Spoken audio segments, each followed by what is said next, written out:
Gotten of earlier again. As we go back through the field.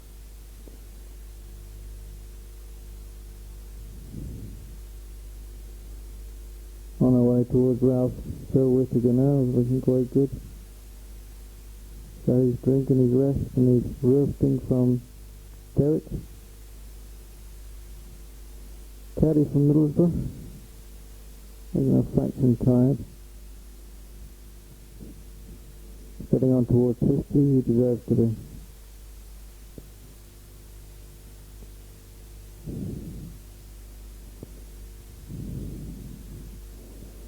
McKenna from the West Yorkshire Police. Looks well overweight. He's running well. Trevor Shields now leads the next group. Still holding on to that first place in the Youth Championship. Hepworth and O'Callaghan. Hepworth on the inside. Keith Finney from Barrington. Now we have East City of Hull Secretary Keith Bartlam.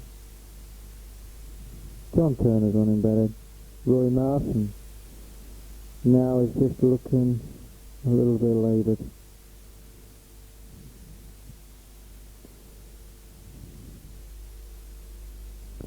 Ten miles gone, 11 miles nearly. Trevor Shields leading the next group. And again we see Hepworth and O'Callaghan. The runners have obviously overtaken our camera. Keith Finney at this stage looks very good.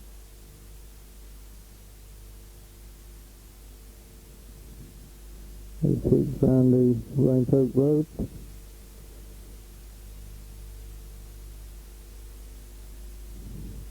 You know, there's a bit of cloud cover now. John Turner, he's battling again. The rain looks threatened. Roy Martin picked up a bit.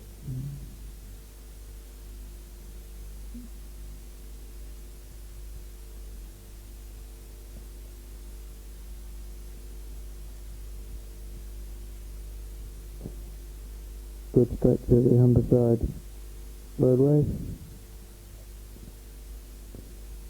And Derek must have switched on.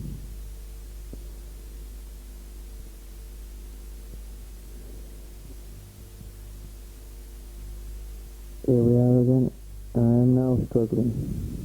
There is no question about it. I am struggling.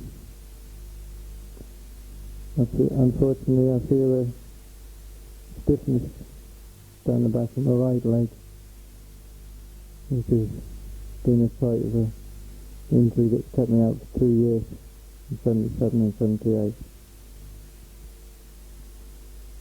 And I'm only driven on by the fact that I've never come second in the Top 20. Third and fourth, but never second. I look behind anxiously. Push on as hard as I can, but you'll note the right leg is not coming through properly.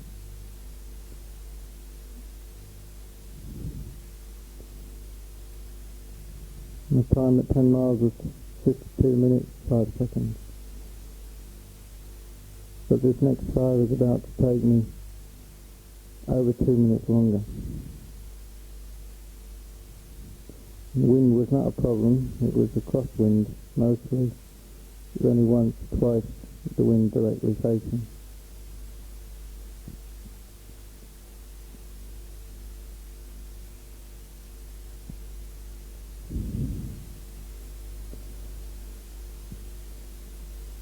I feel the distance now, and I feel the pressure.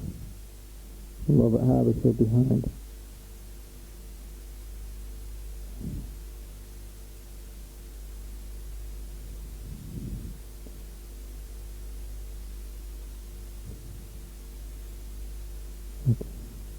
I can't win this race, but I'll try and come second to a great runner.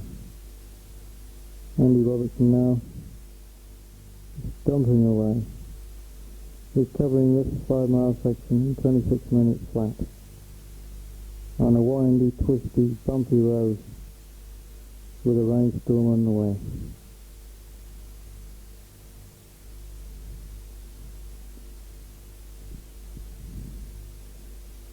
There's 2 runners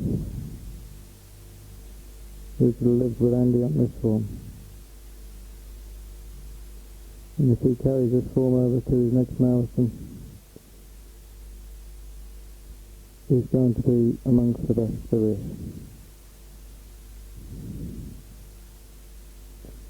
He's driving on there for the camera, but I don't think he needs to. He's running superbly anyway.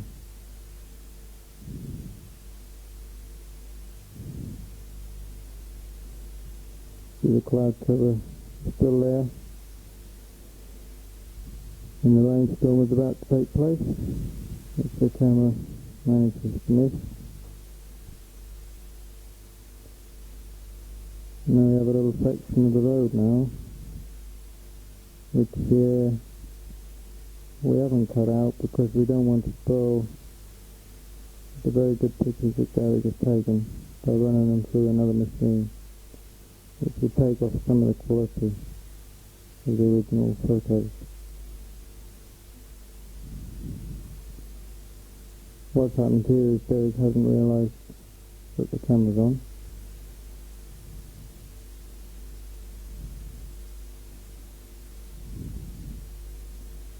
And I think he's in the village of Warren now, waiting an enormous time for me to come through, following Andy Robertson, who's probably about 5 minutes ahead at this stage.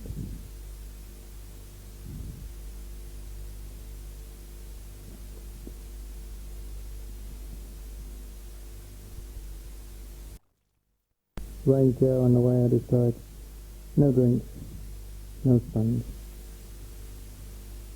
Just getting ahead of Mr. Harrison. You see I'm pretty well soaked anyway. Robert now has already made a protracted stop at 10 miles. And here he is coming into view to make another stop for a drink.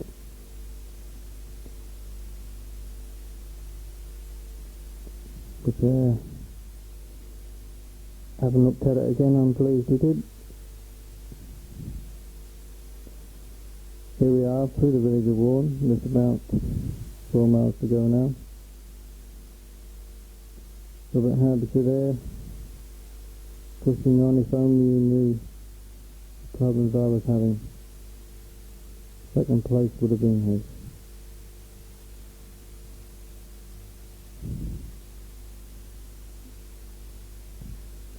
Here you'll see my form is suffering more and more, and my right leg is just not responding at all. Little hill the other side of the Warren, other side of Warren, and I decided to put all efforts into it, try and make a decisive lead and a cushion to keep away from Mr. Havisham and to secure second place. Top of this hill, I'm very, very tired. And probably immediately lost the advantage and thought the game.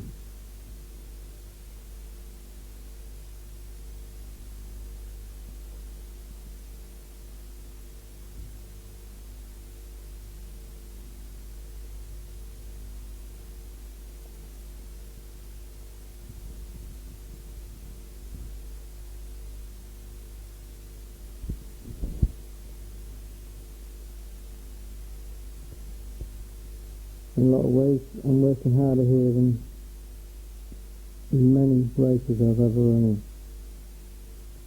Not running very fast, but having to expend an awful amount of effort trying to make sure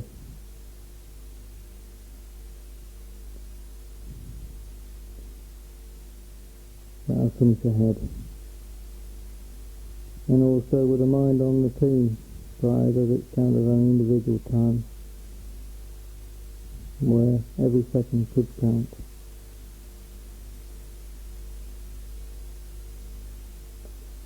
At this stage one needs plenty of motivation. Here we are, Andy Robertson along Noddle Hill Way, miles ahead. This is how we'd all like to run.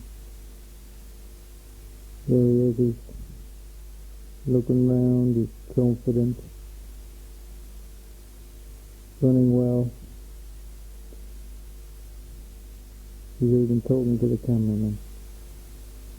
Can he make it? I would say he knows he's close to the record. He was 76.30 at 15 miles. So he needs to run under 25.30 for the last 5 miles. Which after 15 miles of hard running is a considerable piece. But he's still running well, and in fact he's spurting now better than at any stage since the second 5 miles part of the race.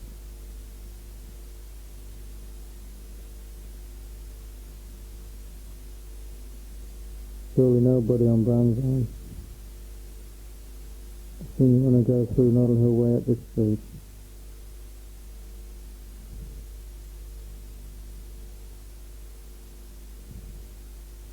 He's running at 5 minutes an hour pace. And looking good. I think he's trying hard now. Just to make sure. He knows Bernie Plains' record is in hand. He's not quite sure whether he'll be just outside or just inside. A magnificent effort on his own.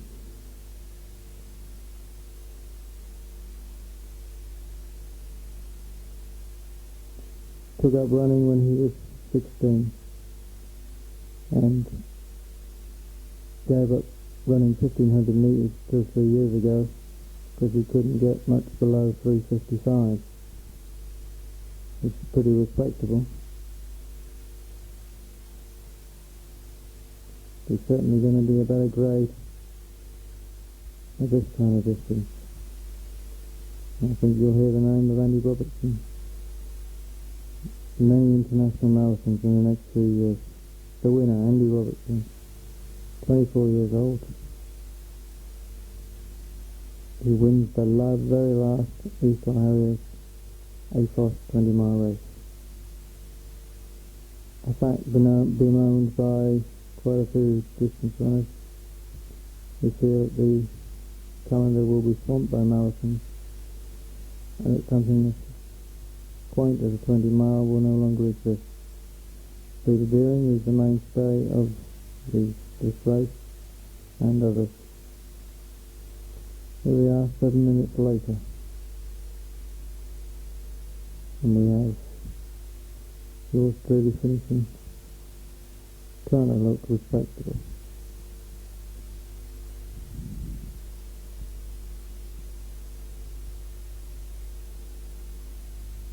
Well, we've managed to beat Robert. We've managed to come second.